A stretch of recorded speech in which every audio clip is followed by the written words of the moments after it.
세입자가 기존 2년 계약이 끝나면 추가로 2년 계약을 연장할 수 있고 임대료 인상은 5% 이내로 제한하는 주택임대차보호법 개정안이 국회 본회의를 통과했습니다. 국무회의와 대통령 재가를 거쳐 시행될 예정입니다.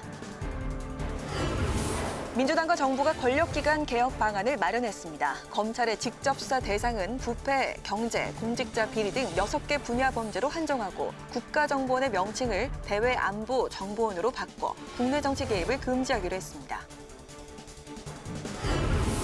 통합당은 민주당이 부동산 관련법 등을 단독으로 통과시킨 것과 관련해 의회 독재라며 반발했습니다. 통합당은 독단적인 국회 운영의 문제점을 국민들에게 직접 호소하기로 했지만 코로나19 위기 등을 감안해 장외투쟁은 유보했습니다.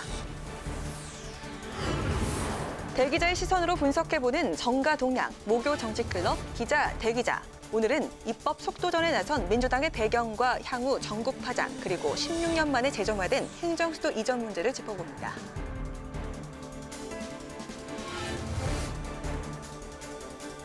네, 안녕하십니까. 7월 30일 의정종합뉴스 뉴스엔 시작하겠습니다. 국회가 오늘 본회의를 열고 세입자 보호를 위한 전월세 상한제와 또 계약 갱신 청구권 도입을 골자로 한 주택임대차 보호법안을 처리했습니다. 통합당은 충분한 논의 없이 여당이 강행 처리한다고 비판하면서 표결에 참여하지 않았습니다. 자세한 소식 현장에 나가 있는 김동길 기자 연결합니다. 김동길 기자. 네, 국회의사당 중앙홀에 나와 있습니다. 네, 어제 그제 이틀간 거쳐 상임위를 거쳤던 지금 주택임대차 보호법 오늘 본회의 통과가 됐네요. 네, 그렇습니다. 어제 법사위를 통과했던 주택임대차 보호법안이 오늘 본회의에서 통과됐습니다. 법안은 전월세로 2년을 살고 또 세입자가 원하면 계약을 2년 더 연장하도록 했고요. 또 계약 갱신 시 임대료의 5% 이상을 올리지 못하도록 규정했습니다. 그러니까 세입자는 최소 4년까지 안정적인 주거가 보장이 되는 건데요. 앞서 어제 법사위 처리 과정에서 논란이 있었습니다. 통상 상임위에서 법안 심사를 할 때 법안 심사 소위에서 심사를 하고 또 의결을 거쳐서 전체 회의에서 처리가 되는데요. 이 절차들이 생략됐습니다. 민주당은 여야 합의 불발로 법안 심사 소위가 구성되지 않았다는 이유를 들었고요. 또 이 법안 처리 이야기가 나오니까 시장에서 전세가 사라지고 또 전세 가격이 폭등하는 현상들이 나타나고 있어서 하루라도 빨리 처리해야 한다고 주장했습니다. 소위 구성이 지연되고 있다고 소위 구성될 때까지 이 법안을 그냥 잡고 있을 수 없다. 최대한 빨리 그리고 처리를 해야 된다. 기재위, 국토위, 행안위에서 통과된 또 다른 부동산 관련법인 종합부동산세법과 전월세 신고제 등 부동산 관련 법안은 오늘 처리되지는 않았습니다. 주택임대차보호법안은 법사위 법안이라 법사위 통과 후에 오늘 바로 본회의에 상정이 가능했는데요. 나머지 부동산 관련 법안은 상임위 통과만 이루어져서 이제 법사위 심사를 한 번 더 거쳐야 본회의 상정이 가능합니다. 그래서 나머지 부동산 관련 법안은 다음 달 4일 예정돼 있는 본회의에서 처리될 것으로 보입니다. 네, 여당의 강행으로 통합당의 반발도 만만치가 않을 텐데요. 네, 그렇습니다. 일단 통합당은 강력 투쟁을 예고하고 있는데요. 최종 수단으로 장외 투쟁까지 검토를 하면서 원내 투쟁 방법을 논의하고 있습니다. 오늘 주택임대차법안 표결에 앞서서는 반대 토론으로 처리 과정에 문제점을 지적을 했습니다. 이 법안이 국민 실생활과 직결된 내용인데 충분한 논의 없이 여당이 밀어붙였다고 비판했습니다. 소위원회 심사 찬반 토론 한 번 없었습니다. 국회법 절차는 해야 한다라는 강제 조항이 아니란 이유로 여당은 이런 절차를 깡그리 무시했습니다. 범여권으로 분류되는 이 정의당도 여당의 법안 처리에 비판의 목소리를 냈는데요. 심상정 대표는 오늘 당회의에서 임대차 보호법안의 처리는 환영을 하지만 이 과정에서 이 정부안 통과만을 목적으로 한 전형적인 통법부의 모습이라고 비판했습니다. 입법 과정은 법안 처리만을 위한 것이 아니라 공론화 과정이기도 한데 요식적인 토론으로 사실상의 심의 과정이 생략됐다고 지적했습니다. 국민의당도 민주당이 야당을 회방꾼으로 규정하고 다수파의 힘을 앞세워서 청와대발 하명 법안을 강행했다고 비판했습니다. 이 밖에 국회는 오늘 본회의에서 김현, 김효재 전 의원에 대한 방송통신위원회 위원 추천안을 의결했습니다. 지금까지 국회의사당에서 국회방송 김동길입니다. 네, 더불어민주당과 정부 청와대가 오늘 국회에서 권력기관 개혁 방안을 마련했습니다. 검찰의 직접 수사를 제한해서 검찰과 경찰 관계를 주의가 아닌 협력 관계로 바꾸고 국가정보원은 명칭을 대외안보정보원으로 바꿔서 국내 정치 개입을 금지하기로 했습니다. 김세정 기자가 보도합니다. 당정청이 검찰과 경찰, 국가정보원 등 주요 권력기관에 대한 개혁안을 발표했습니다. 권력기관의 권한을 분산하고 민주적 통제를 강화하기 위한 것으로 개혁안의 핵심은 검찰의 수사권한 축소와 자치경찰제 도입, 국정원 통제 강화입니다. 검사의 1차적 직접 수사를 반드시 필요한 분야로 한정하고 검경 간의 관계를 수사협력 관계로 전환하여 검경 수사권의 구체적 내용을 완성하고자 합니다. 먼저 검사의 직접 수사 개시 범위는 개정 검찰청법에 명시된 부패와 경제, 공직자, 선거, 방위사업, 대형 참사 등 6대 범죄로 한정했습니다. 또 부패 범죄와 공직자 범죄의 주체인 주요 공직자의 신분과 일부 경제 범죄의 금액 기준을 법무부령에 둬 수사 대상을 재차 제한하기로 했습니다. 검찰과 경찰이 수사를 위해 상호 협력할 수 있는 제도적 틀도 마련했는데 중요한 수사 과정에서 이견이 있을 경우 사전 협의를 의무화했습니다. 이와 함께 국민이 어떤 수사기관에서도 동일한 기준으로 인권과 적법 절차를 보장받을 수 있도록 심야조사 제한을 비롯한 새 준칙을 마련하기로 했습니다. 당정청은 또 과도한 경찰 권력 분산을 위해 광역단위 자치경찰제를 도입하기로 하고 7월 국회 중 자치경찰 관련법 발의를 목표하고 있습니다. 광역단위 시도경찰청과 기초단위 경찰서 조직 구성은 현행대로 유지하되 자치경찰 사무에 대해선 시도지사 소속 시도자치경찰위원회가 지휘 감독하게 됩니다. 권력기관 개혁 법률이 조속한 시일 내 국회 심의 의결이 이루어지도록 신속하게 추진할 계획입니다. 국내 정치 개입 금지를 핵심으로 하는 국가정보원 개혁도 추진됩니다. 우선 국정원 명칭을 대외안보정보원으로 변경하고 국정원의 정치 참여를 엄격히 제한하기 위해 직무 범위에서 국내 정보 수집과 대공수사권을 삭제하기로 했습니다. 민주당은 직원이 정치에 관여할 경우 형사처벌을 강화하고 감사실장 직위를 외부에 개방하는 내용 등이 담긴 국정원 개혁 법안을 조속히 발의할 예정입니다. 국회방송 김세정입니다. 미래통합당은 민주당의 입법 강행을 의회 독재로 규정했습니다. 상임위에서 민주당의 수적 열세에 밀린 통합당은 민주당의 폭정을 국민께 적극 호소하겠다는 방침을 밝혔습니다. 임채영 기자입니다. 민주당이 7.10 부동산 후속 입법과 공수처 3법을 관련 상임위에서 강행 처리하자 통합당은 강하게 반발했습니다.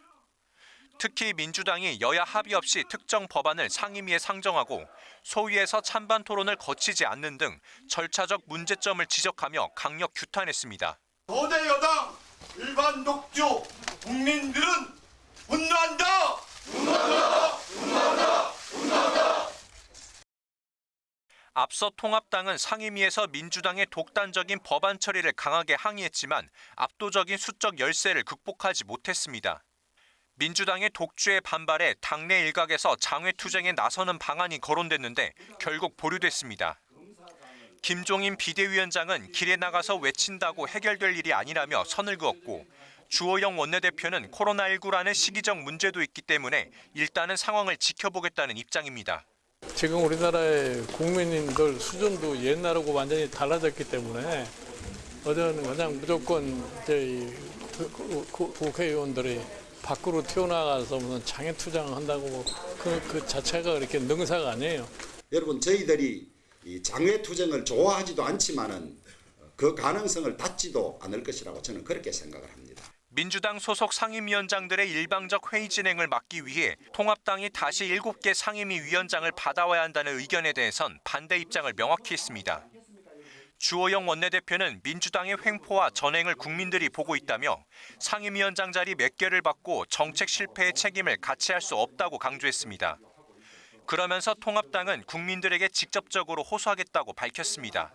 거대 여당을 힘으로 저지할 수 없다면 법안의 문제점과 민주당의 폭정을 국민에게 효율적으로 알릴 수 있는 방안을 강구하겠다는 겁니다. 그러나 민주당의 입법 강행이 반복될 경우 호소하는 것 외에 뾰족한 방안이 없어 통합당의 고심은 더 깊어질 것으로 보입니다. 국회방송 임채연입니다.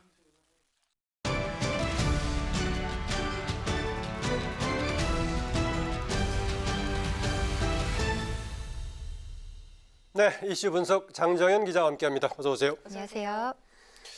네, 오늘 국회의 정치권에 주목받는 이른바 뉴스메이커들 여러 사람이 한꺼번에 방문했다고요. 네, 그렇습니다. 오늘 하루 많은 정치권 인사들이 이른 아침 국회를 방문했습니다. 앞서 리포트에서도 들으셨듯이 오늘 당정청 협의회에 연일 화제가 되고 있는 박지원 국가정보원장과 추미애 법무부 장관이 참석을 했는데요. 먼저 박지원 국정원장, 어제부터 임기가 시작돼 오늘 사실상 첫 외부 공식 일정이었습니다. 오늘 아침 7시 반에 열린 권력기관 개혁을 위한 당정청 협의회에서 박 원장은 모두 발언을 통해 소감을 밝혔는데 특히 민주당과 함께한 자리이다 보니 5년 만에 친정으로 복귀했다는 표현을 썼습니다. 박 원장은 지난 2016년 민주당을 탈당해 국민의당에 합류한 뒤에 민주평화당, 민생당 등 호남 계열 정당에 몸담았었죠. 올해 총선에서도 민생당 후보로 전남 목포에 출마했지만 낙선했는데요. 국회의원 신분에서 국가정보원장으로 국회를 방문한 박 원장의 모두 발언 들어보시겠습니다. 5년 만에 친정으로 복귀시켜 주신 대통령님과 열렬히 환영해 주신 여러분께 진심으로 감사의 말씀을 올립니다. 5년 만에 변한 게 있다 하면은 원내대표 음성이 굉장히 커졌네요. 네, 박 원장의 이 같은 농담에 김태년 원내대표는 정부로 가시더니 목소리가 팍 낮아지셨다. 좋은 자세다. 이렇게 화답을 했습니다. 또 박 원장은 추미애 법무부 장관과 나란히 앉아 서로 귓속말을 나누며 웃는 등 화기애애한 모습을 보여주기도 했는데요. 추 장관은 최근 국회 대정부 질문과 법제사법위원회에서 야당 의원들과 강한 설전을 벌여서 이슈가 됐었는데요. 오늘은 정부 여당과 함께한 자리인지라 좀 편안한 모습이었던 것 같습니다. 네, 국회 기본소득 연구 포럼 창립총회에도 대권 잠룡으로 불리는 이재명 지사와 원희룡 지사가 참석을 했다고요? 네, 더불어민주당 소병훈 의원이 대표의원인 포럼인데요. 31명의 여야 의원들이 참여한 포럼입니다. 이 창립총회에 이재명 경기지사와 원희룡 제주지사가 참석을 했습니다. 두 사람 모두 축사를 하기 위해 참석했다고 하는데 여야의 대권 주자들로 거론되는 데다 기본소득 문제가 이 차기 대선 핵심 의제로도 떠오르는 만큼 오늘 같이 있는 자리는 화제가 됐습니다. 특히 이재명 지사 어제 SNS를 통해 그냥 푹 쉬는 게 목표라며 오늘부터 일주일 휴가를 떠난다고 밝혔는데 첫 휴가지로 이른 아침 국회를 택했습니다. 이 포럼에 참여하는 의원들 정성호, 김병욱, 이규민 의원 등과 친분이 두텁고 미리 잡힌 일정이었기 때문이라고 합니다. 이 지사는 가계에 대한 직접적인 정부 지원을 늘리는 방식은 역시 기본소득만한 게 없다고 강조하면서 친분 있는 의원들에게 감사의 인사도 전했는데요. 들어보시겠습니다. 우리 의원님들 여러분께 각별히 감사 말씀드립니다. 죽음의 문턱에서 되돌아올 수 있도록 많이 도와주셔서 감사드리고 네, 대법원의 무죄 취지 파기환송 판결 이후에 여의도와의 접촉면을 넓히고 있는 이 지사. 월요일 김부겸 전 의원에 이어서 오늘은 이낙연 의원과도 만났다고 하는데요. 민주당 당권에 도전한 두 후보를 잇따라 만나며 존재감을 과시하고 있습니다. 원희룡 제주지사도 기본소득 입장을 밝히면서 이재명 지사와의 이 정책 연대 가능성을 내비쳤는데요. 기본소득의 한국형 모델을 만들어야 한다고 강조하면서 기본소득과 관련해 이 지사와 맞닿는 게 있다면 손잡을 수 있다. 이런 취지였습니다. 발언 들어보시겠습니다. 우리 이재명 지사님이 경기도에서 또 제가 여러 포럼과 우리 제주도에서 해나가는 부분들이 서로 맞닿는 부분들이 있다면 경험도 서로 교류하면서 네, 이번에는 통합당 소식을 좀 알아보죠. 통합당 근래 계속해서 회의할 때 뒤에 붙이는 배경 현수막을 글자 여러 가지 바꿔가면서 계속 연일 여당에 대한 경고 메시지 날리고 있는데 오늘 현수막 내용 어떤 새로운 거였습니까? 네, 오늘 그 현수막이 바뀌었습니다. 이 말씀하신 것처럼 통합당 비상대책위원회가 열리는 국회 회의실에는 배경 현수막이 큼지막하게 걸려 있는데요. 물론 민주당 회의실에도 이 배경 현수막은 걸려 있습니다. 통합당은 요즘 현수막 정치를 한다 이런 소리를 들을 정도로 정치권 현안이 발생할 때마다 이 배경을 자꾸 바꾸고 있는데요. 오늘 새롭게 바꾼 이 내용은 감당할 수 있겠습니까입니다. 민주당의 일방적인 법안 상정과 처리에 항의하는 문구로 여겨지는데요. 지난 27일에는 배경 현수막이 아름다운 수도 서울 의문의 일패였고요. 이는 민주당 이해찬 대표의 이 천박한 도시 실언을 겨냥한 문구입니다. 23일에는 이 나라 믿을 수 있는 게 수돗물뿐일까? 수돗물 유충 사태를 빗대어서 집값 같은 이 정부 정책을 겨냥했고 20일에는 그렇게 해도 안 떨어져요 집값이라고 파란 배경 현수막을 걸어놓아서 당시 논란이 됐던 진성준 민주당 의원의 방송 말미 발언을 그대로 옮겨 적었습니다. 이 배경 현수막은 정당이 주요 회의를 할 때 지도부 뒤편에 걸려 있기 때문에 취재진의 카메라에 그대로 담겨지는데요. 따라서 정당이 하고 싶은 말을 압축적으로 표현하는 수단으로 이용되곤 합니다. 민주당은 최고위원 회의가 열리는 당 대표실에 이 배경 현수막을 걸어놨는데요. 코로나19 사태 해결에 주도적인 역할을 하겠다는 의지를 담았는데 일하는 국회, 코로나 경제 위기 극복입니다. 예. 이 거대 여당이 그 책임 정치를 강조하고 있는 문구인데 이 코로나 글씨에는 보시는 것처럼 핑크색을 입혔습니다. 이 통합당의 상징색이 핑크색인데 이 코로나라는 단어에 이 핑크색을 입힌 것 역시 민주당의 정치적 의미를 담았다고 볼 수도 있을 것 같습니다. 네, 이슈 분석 장재현 기자 수고했습니다. 수고했습니다. 네, 행정수도 이전과 관련해서 몇 가지 추진 방안이 거론되고 있는데요. 민주당 내에서 여야 합의에 의한 특별법 제정 쪽에 무게가 실리고 있습니다. 행정수도 완성 추진단에서 특별법 발의를 추진하고 있고 오늘은 관련 토론도 열었습니다. 보도에 김영 기자입니다. 국회에서 열린 행정수도 완성을 위한 토론회에서 행정수도 이전은 개헌이 아니라 입법 사안이라는 주장이 나왔습니다. 민주당 행정수도 완성 추진단 부단장을 맡고 있는 박범계 의원은 여야 합의와 국민적 동의만 있으면 입법으로 충분히 가능하다고 강조했습니다. 지난 2004년 노무현 대통령께서 잃어버린 그 꿈, 제가 보기에는 기괴한 관습헌법 속에서 묻혀져 갔던 우리의 꿈이 지방 분권과 균형 발전으로 다시 살아오기를 진심으로 기대합니다. 발제에 나선 김주환 홍익대 법대 교수는 헌법재판소가 지난 2004년 서울이 수도라는 관습헌법을 내세워 위헌 결정을 내린 데 대해 자의적 해석에 불과하고 국회의 입법권을 침해한 결론이라고 비판했습니다. 헌법에 수도에 관한 규정이 없는 한 서울이 수도라는 관습은 헌법이 아니라 관습법에 해당한다고 주장했습니다. 따라서 입법사항을 헌법사항으로 둔갑시킨 헌법재판소의 자의적인 결정은 입법사항에 대한 결정권을 국회로부터 박탈하고 국회의 입법권을 침해하는 것이며 헌법의 대의민주주의와 권력분립의 원리에 위배되는 것이라고 하겠습니다. 특히 행정수도 이전 입법에 실패하더라도 국민 공감대만 형성되면 개헌이나 국민투표로 다시 추진해 볼 수 있다고 밝혔습니다. 반면 바로 개헌이나 국민투표로 진행했다가 실패하면 정치적 부담이 크고 다음 기회가 없을 수 있기 때문에 입법이 가장 현실적인 방안이라고 강조했습니다. 민주당은 조만간 행정수도 이전 특별법을 발의한 뒤 야당 설득에 나설 계획이고 연말까지 개헌, 특별법 재개정, 국민투표 셋 중 하나로 이전 방식을 확정할 방침입니다. 통합당은 민주당의 행정수도 이전 주장은 부동산 정책 실패 국면 전환용이라고 주장하면서도 적극적인 대응은 자제하는 분위기입니다. 김종인 비대위원장이 지난 27일 비대위 회의에서 내년 서울시장 보궐선거에 민주당이 수도 이전 공약을 내걸어 보라고 언급한 뒤 당 차원의 공식 입장이 나온 건 없습니다. 국회 방송 김희연입니다. 자료 수집과 분석 같은 업무는 인공지능, 즉 AI가 가장 잘할 수 있는 일 중에 하나입니다. 국회의원 보좌 업무를 AI에게 맡기자는 목소리가 나오고 있는데요. 그리 먼 일만은 아닌 것 같습니다. 강민지 기자가 취재했습니다. 더불어민주당 조승래 의원이 인공지능 AI 인턴 채용 공고를 내겠다고 밝히면서 AI 보좌진에 대한 관심이 높아졌습니다. AI 보좌진은 현재 보좌진들이 하는 언론 자료 등의 수집과 분석을 맡게 됩니다. 국회의원이 이제 가장 중요한 일은 입법 활동 아니겠습니까? 그렇죠. 근데 입법 활동을 하려면 일단은 자료를 수집하고 분석하는 일이 가장 중요합니다. 네. 인공지능의 도움을 받는다면 훨씬 더 효율적으로 일을 할 수 있거든요. 방대한 자료를 요약 제공함으로써 효율적 협업이 가능토록 하자는 건데 이처럼 국회의원의 입법 활동을 돕는 곳이 한 곳 더 있습니다. 바로 국회도서관입니다. 국회도서관은 국회의원이 요청을 하면 책과 자료를 통해 입법 지원 활동을 해왔습니다.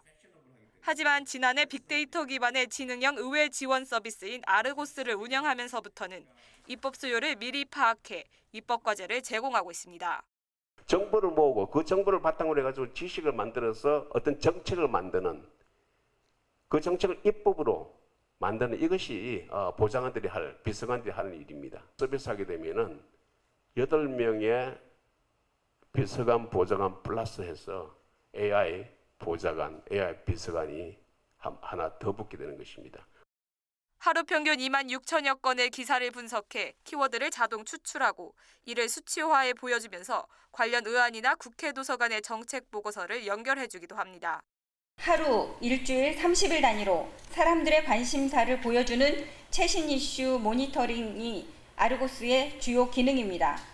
국회 사무처도 법률안을 조문 단위로 추출해 AI가 학습할 수 있는 데이터로 바꾸는 지능형 입법정보 서비스 구축 사업에 착수했습니다.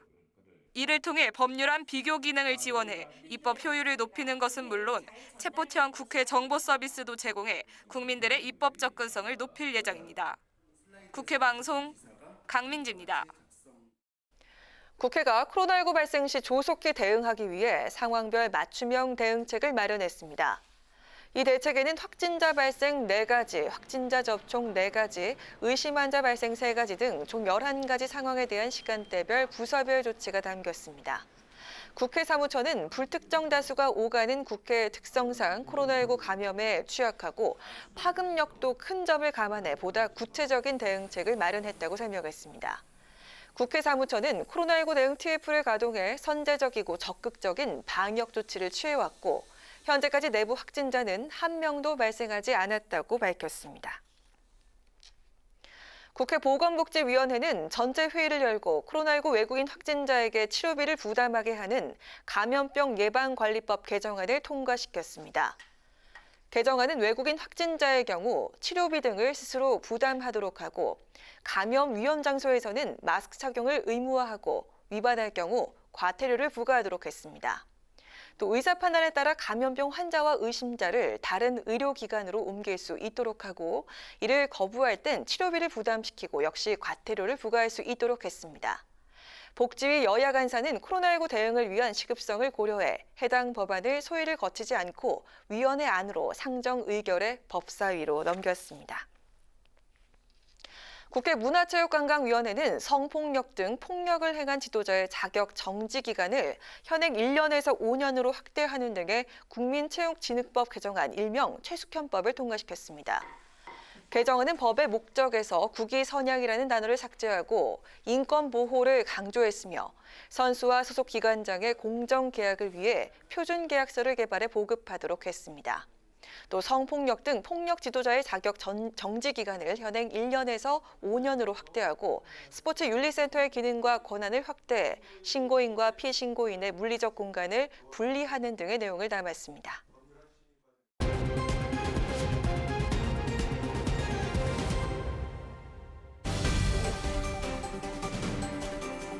사람들의 시선을 끈 오늘의 정치 뉴스 강하락의 정치톡 시간입니다.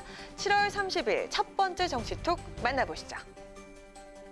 민주당이 최근 입법 속도전에 나서면서 여야 간 갈등이 또다시 깊어지는 모습입니다.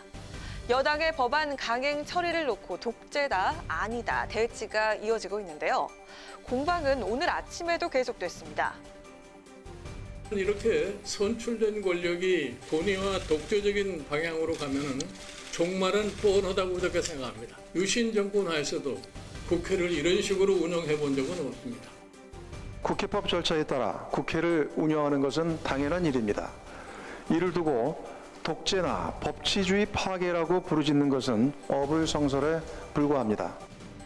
오늘 아침 여야 지도부 회의는 상대당에 대한 성토와 비판으로 뜨거웠습니다.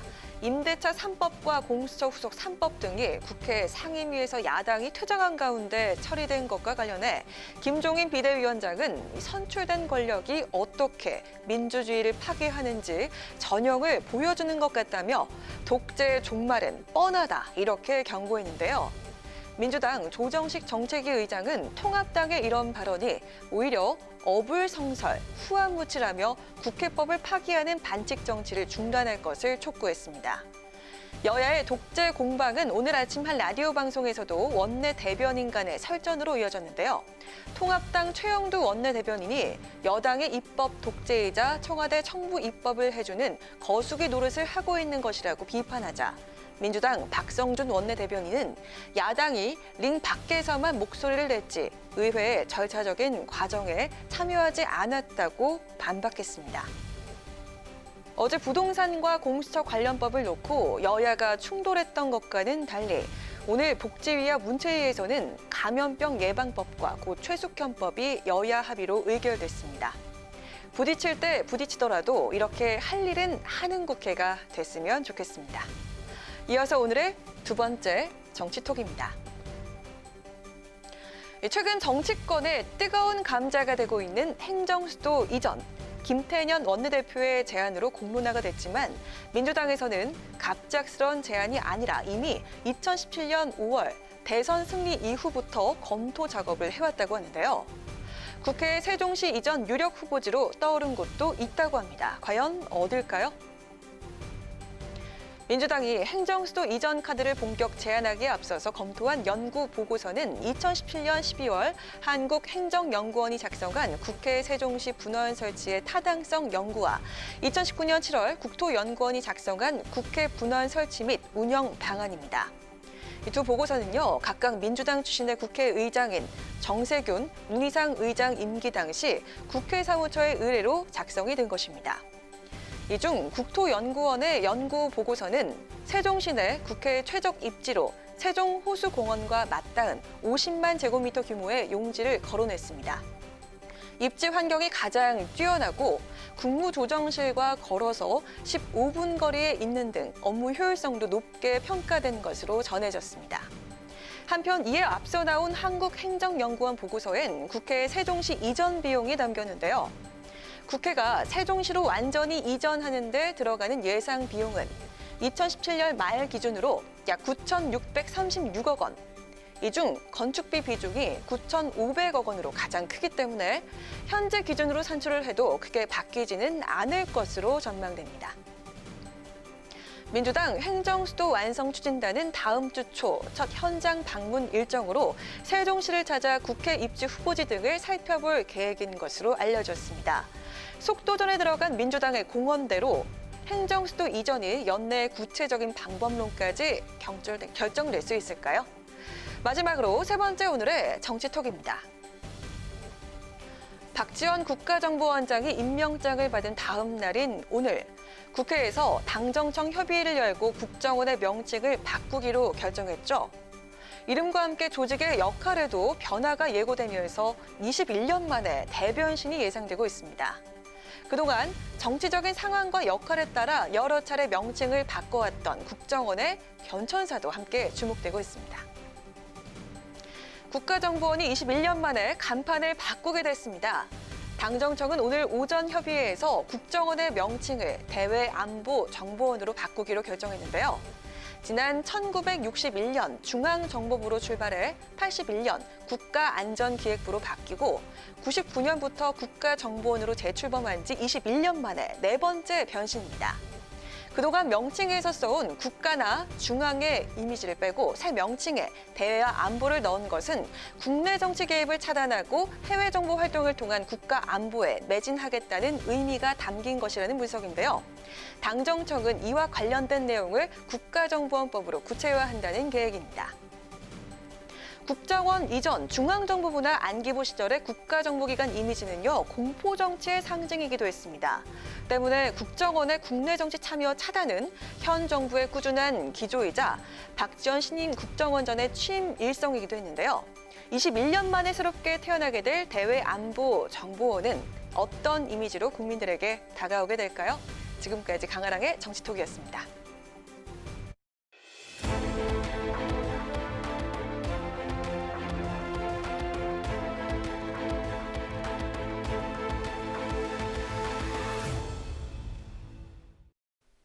네, 정치권 동향을 대기자의 시선으로 짚어보는 목요 정치클럽 기자 대기자 시간입니다. 오늘도 최병묵 TV조선 해설위원 그리고 성한용 한겨레 선임기자 함께하겠습니다. 어서 오십시오. 네, 안녕하십니까. 네, 국회 개원 과정에서 압도적인 다수 여당 대 소수 야당 그러면서 서로 상극적인 관계 어렵게 이제 개원을 했는데 개헌 이후에도 그런 양상은 좀 지속되는 모양새입니다. 어쨌든 간 여러 가지 지금 갈등을 계속 지속되고 있는데 성한용 기자, 오늘 주제 어떤 걸 택하셨습니까? 근데 21대 국회가 뭐 개원은 했지만 이게 완전체가 아닙니다. 야당무 국회 부의장 아직 선출 못했고요. 또 각 상임위원회, 소위원회 구성도 지금 안 돼 있는 상태예요. 그런데 이 와중에 여당에서는 부동산법을 이제 강행 처리하고 있고요. 또 강행 처리할 예정입니다. 이게 뭐 어떤 배경이 있는 건지 여당과 야당의 어떤 대립 양상, 뭐 배경, 또 전망 이런 걸 해볼 필요가 있는 것 같습니다. 네, 지금 이제 화면에 여당은 속전속결 같은 속으로 시작합니다만 야당은 속수무책 이런 단어가 나왔는데요. 지금 특히 이제 주택임대차 보호법의 경우는 3일 만에 해당 상임위 그다음 법사위 오늘 본회의 이렇게 속전속결로 진행이 됐습니다. 민주당 이렇게 속도를 내도 정말 속도를 내고 있습니다.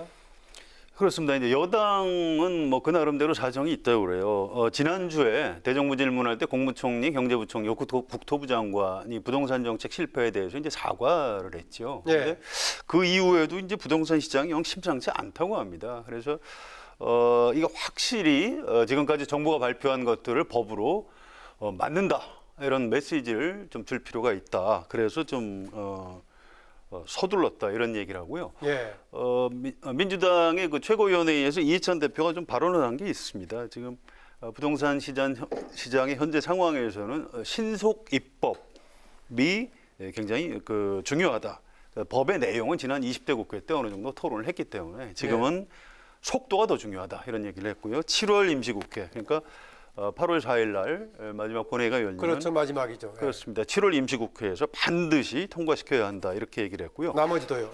예. 또 이제 주택 공급 대책도 아마 그 즈음에 또는 그 직후에 나온다고 합니다. 그래서 지금 부동산 시장의 워낙 특수한 상황 때문에 국회가 아직 완전체가 아닌데도 불구하고 여당이 좀 무리한 입법을 추진한 것 같습니다. 네, 일주일 전에 사과했다고 했었는데 최근에서는 여당이 이전 정부의 후과가 크다는 공격과 더불어서 지금 이제 후속 입법을 지금 속도전을 벌이고 있습니다. 그렇죠. 그거는 뭐 제가 보기에는 어떤 배경이 있다고 봅니다. 뭐 이전 정부라는 건 이제 본인들의 주장이고 제가 보건대는 뭐 연구기관 같은 데에서 그러면 자 지금 부동산 이렇게 폭등한 게 문재인 정부 출범한 지 3년이 훨씬 넘었는데 예. 그게 그럼 이명박 정부나 박근혜 정부 탓이냐 하는 부분은 저는 정치적 논란이 있는 그 일종의 뭐 남탓이라고 보고요.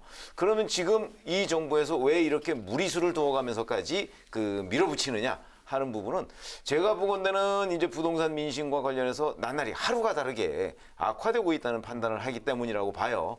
그렇기 때문에 우리가 여기서 지금 뭐 미래통합당하고 뭐 이런저런 협상을 해서 뭘 그동안의 절차를 다 지키기에는 너무나 급박하다.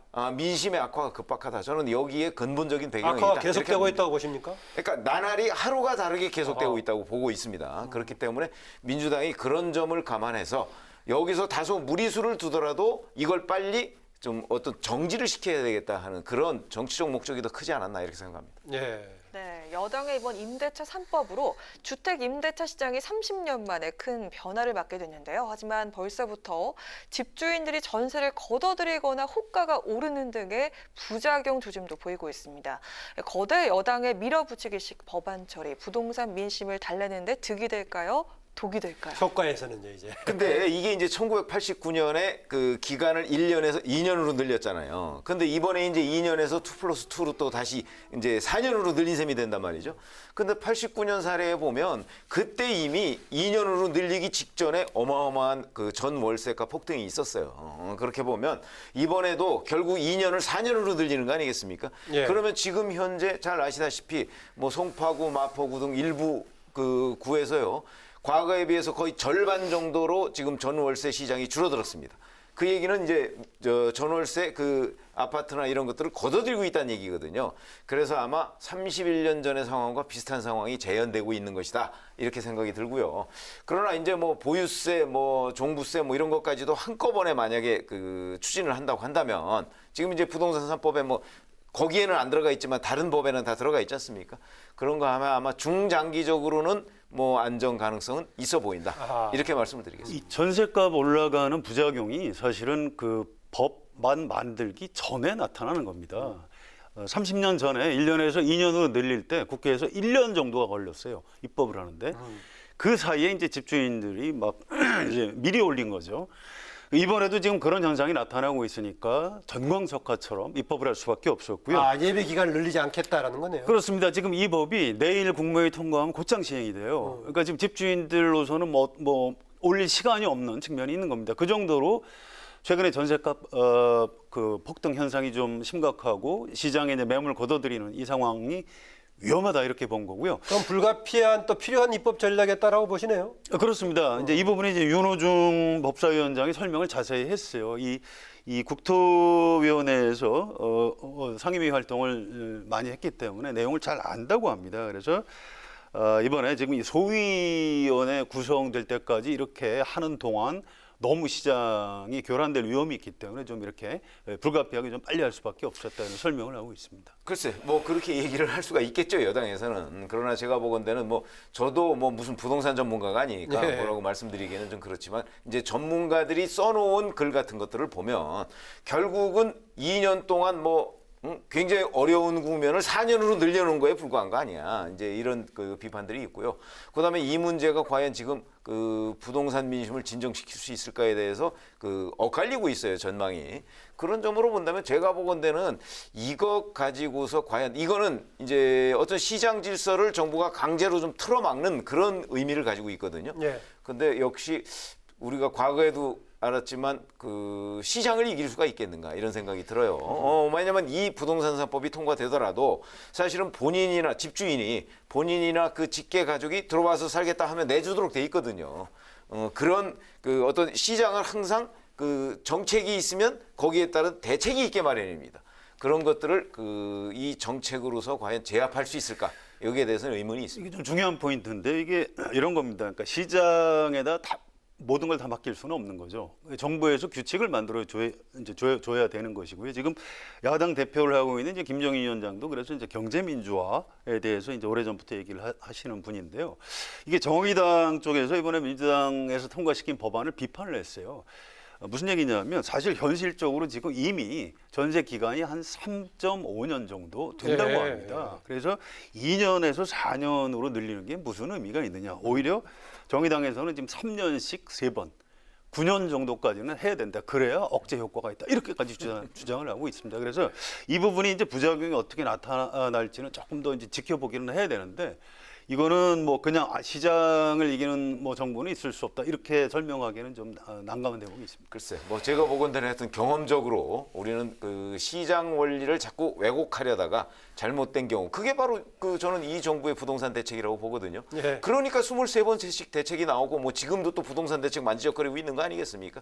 그게 저는 반증을 하고 있다 이렇게 생각합니다. 통합당 아까 이제 속전속결 속수무책 얘기를 했었는데요. 통합당은 뭐 일부 의원들의 경우에는 내용도 문제 삼고 있습니다만은 무엇보다도 지금 이제 밀어붙인 것에 대한 불만 표출하면서 장 내외 투쟁을 겸하겠다라고 하는데 장외 투쟁이 뭐가 마땅치 않아 보이기도 합니다. 뭐 별로 할 생각은 없는 것 같습니다. 이제 이 장외 투쟁은 원내대표의 영역은 아니에요. 당 대표가 이제 결정해야 되는 거고요. 작년에 나경원 원내대표에서 황교안 대표로 야당의 주도권이 넘어간 그 배경도 사실 장외 투쟁 때문에 그랬던 겁니다. 기자들이 집중적으로 김종인 위원장한테 물어볼 수밖에 없는 거죠. 물어봤더니 이제 이렇게 얘기를 합니다. 장외 투쟁이 나올 수도 있겠다 이런 얘기지 공식 결정한 바 없다 뭐 이런 거고요. 우리나라 국민이 옛날하고 참 많이 달라졌다. 무조건 국회의원들이 밖으로 나가서 장외 투쟁 이런 거 하는 게 능사가 아니다. 최종 수단이 결국 장외 투쟁이란 얘기지 아직 그럴 단계가 아니다. 안 하겠다는 얘기입니다. 저는 김종인 위원장의 판단이 옳다고 봅니다.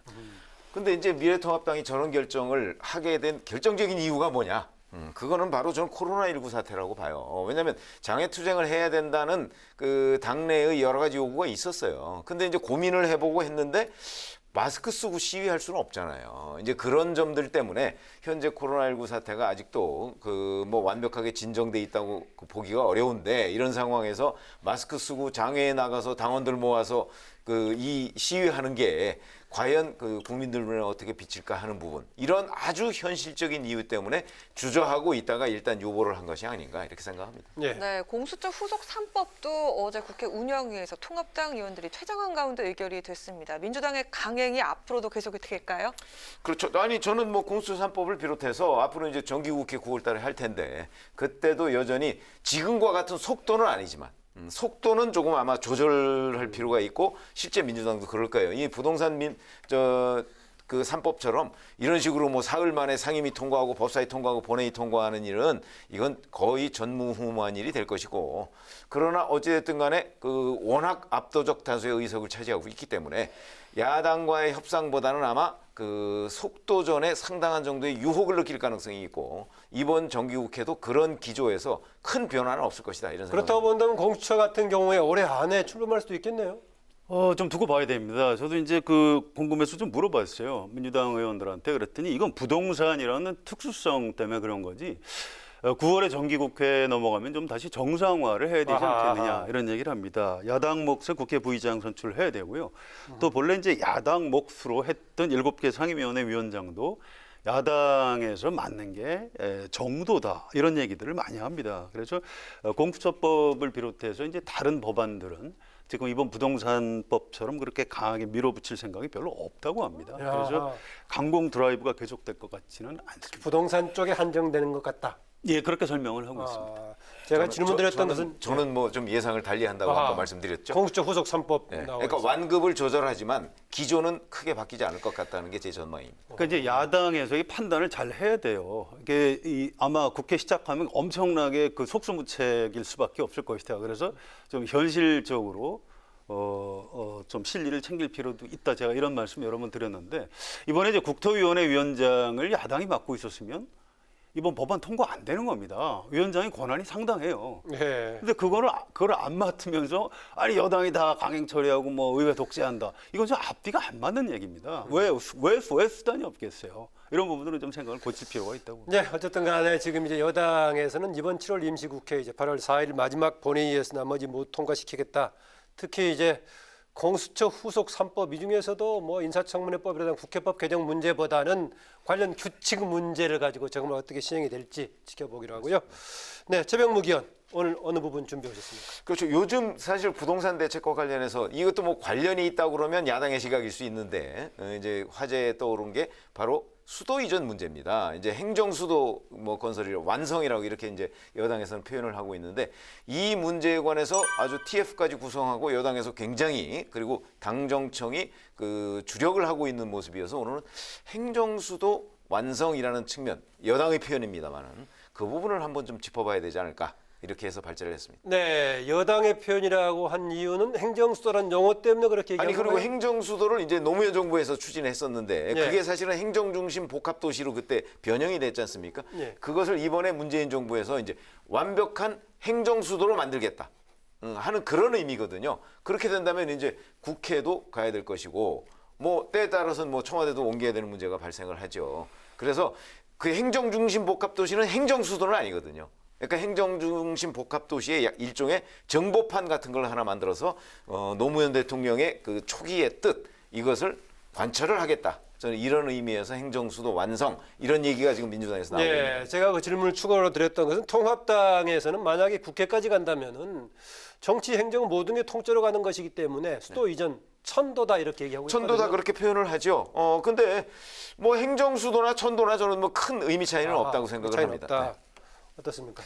이게 이제 사실은 새로운 의제는 아니에요. 노무현 정부에서 추진하다가 2004년에 헌법재판소에서 관습헌법에 위반된다 해서 위헌 결정이 내려졌고요. 행정중심 복합도시로 바뀌었죠. 그런데 그나마 이명박 정부에서 좀 백지화하려고 하다가 그 당시 이제 박근혜 대표가 이건 국민과의 약속이다.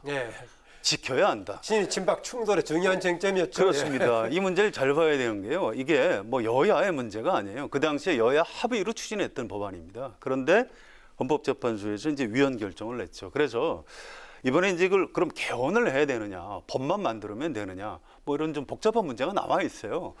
여당에서는 이제 부동산 문제가 워낙 좀 다급하다 보니까 좀 이 문제를 이제 갑자기 끌고 나온 측면이 있습니다. 어떤 전략 같은 걸 가지고 나온 것 같지는 않고요. 어쨌든 근데 굉장히 중요한 의제임에는 틀림이 없고요. 또 여론조사 결과를 봐도 찬성 여론이 너무 많습니다. 워낙 수도권 집중이 심하다는 거에 대해서는 뭐 국민의 다수가 공감을 하지요. 그래서 뭐 좀 갑자기 의제가 나온 거긴 합니다만 지금부터 또 좀 차분하게 여야가 토론을 하고 해서 좀 끌고 갔으면 좋을 것 같습니다. 네. 가면 좋을 것 같습니다. 네, 우원식 의원이 행정수도 이전이 1977년 박정희 대통령의 꿈이기도 했다고 말을 했는데요. 이에 대해서 김종인 비대위원장이 배경을 모르는 소리다 이렇게 말을 했는데 실제 팩트가 뭡니까?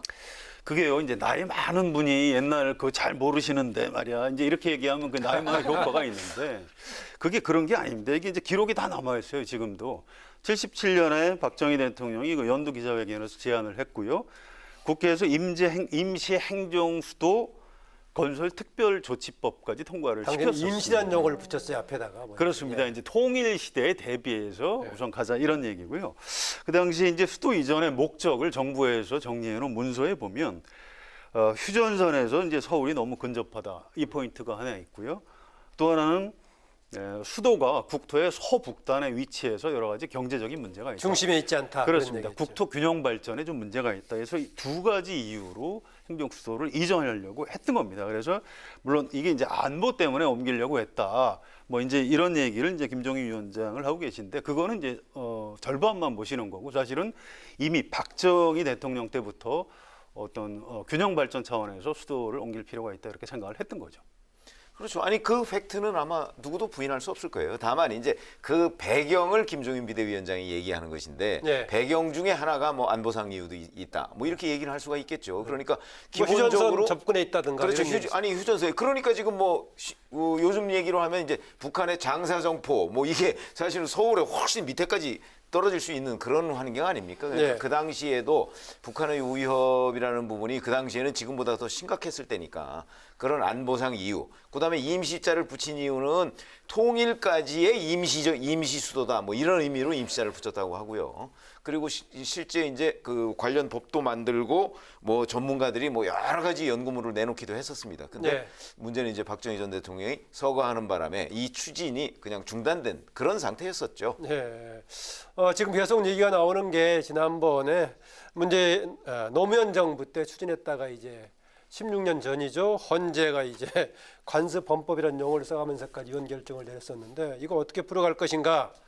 다양한 방법이 제기가 되고 있습니다. 여야 합의에 따른 특별법 얘기가 나오고 있고 하는데 이 문제 어떻게 풀 것 같습니까? 글쎄, 대개 이제 세 갈래로 지금 얘기를 하고 있지 않습니까? 뭐 개헌을 하자 뭐 이런 얘기도 있고 지금 말씀하신 대로 특별법 얘기도 나오고 있고 국민투표 얘기도 나오고 있습니다. 근데 어찌됐든 간에 그 헌재에서 2004년에 이 부분이 뭐 관습법권이라는 논리든 뭐 어떤 논리든 간에 우연 결정을 내렸기 때문에 그걸 뒤집으려면 어떤 식으로든 그와 유사한 형태의 무엇이 필요해요. 무슨 조치가. 네. 그게 뭐 개헌이 됐든 뭐가 됐든 간에.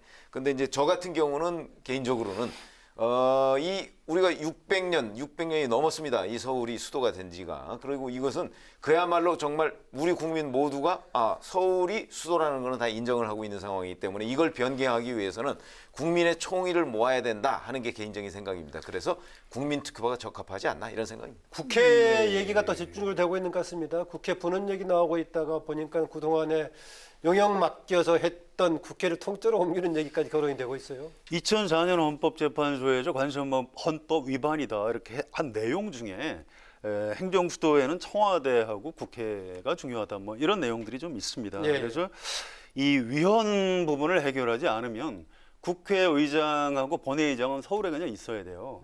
그러면 상임위원회만 간다? 이건 좀 말이 안 되는 그렇죠, 겁니다. 예. 그래서 이 문제는 뭐 입법이든 개헌이든 정리를 해서 청와대하고 국회까지 전부 다 가서 행정수도를 이전하는 게 옳지 그걸 어설프게 쪼갤 문제는 아니라고 봅니다. 예, 그렇군요. 네, 아무래도 가장 중요한 것은 국민적인 동의와 합의일 텐데요. 당장 여야 간의 합의도 좀 쉽지가 않아 보이고 야당 내에서도 입장차가 불거지고 있습니다. 어떻게 접근해 나가는 것이 가장 합리적일까요? 그러니까요. 지금 이제 2002년에 사실 대선 과정에서 불거졌던 것이 이 행정수도론 아니겠습니까? 네. 그러니까 그 당시에 이제 한나라당은 반대 입장을 밝혔는데 자, 지금 이 행정수도 완성론에 대해서 지금 미래통합당이 과연 어떤 입장을 정하고 있는지가 조금 불분명해요. 그 내부적으로도 뭐 반대하는 것 같기도 하고 뭐 아닌 그런가 하면 또 일부는 또 뭐 찬성하는 목소리도 나오고 뭐 그래서 아직 확실한 입장을 정하지 않은 것으로 보이는데 제가 보건대는 그 빨리 입장을 좀 정해야 된다.